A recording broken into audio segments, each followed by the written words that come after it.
71 pumping stations at may dagdag pang mga ginagawa pa rin ngayon. May isang na-recommission yung Sunog Apog na kinomisyon kahapon ni Presidente.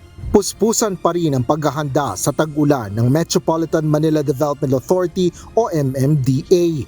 Regular ang pagsasagawa ng ahensya ng declogging o pag-aalis ng mga bara sa mga kanal at estero. Nagsasagawa rin sila ng mga dredging o paghukay sa mga ilog at waterways at clearing operations sa mga illegal na istruktura. Ayon kay MMDA General Manager Undersecretary Nicolas Torre III, handa na rin ang lahat ng mga pumping station nila na nakakalat sa iba't ibang lugar sa National Capital Region.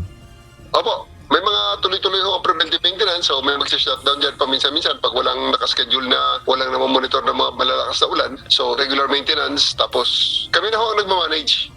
Kamakailan, inihayag ni Public Works Secretary Vince Dizon na target nila na pangasiwaan na ng mga local government unit o LGU ang mga pumping station pagdating ng Hunyo.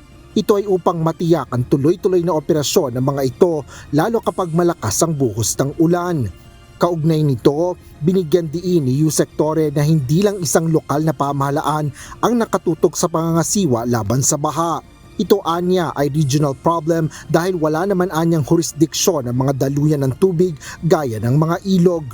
Sa ngayon, ang mandato kasi niyan, ang pumping station is under sa MMDA talaga yan. So, well, sa amin naman, kung ano ang magiging direktiba ng national government, wala namang problema rin. For as long as walang baha, ayos yan. No problem sa amin yan.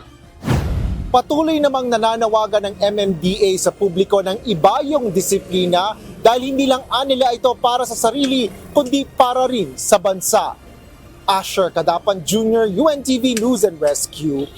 Diyos ang aming sandigan, serbisyo publiko ang aming pinahahalagahan.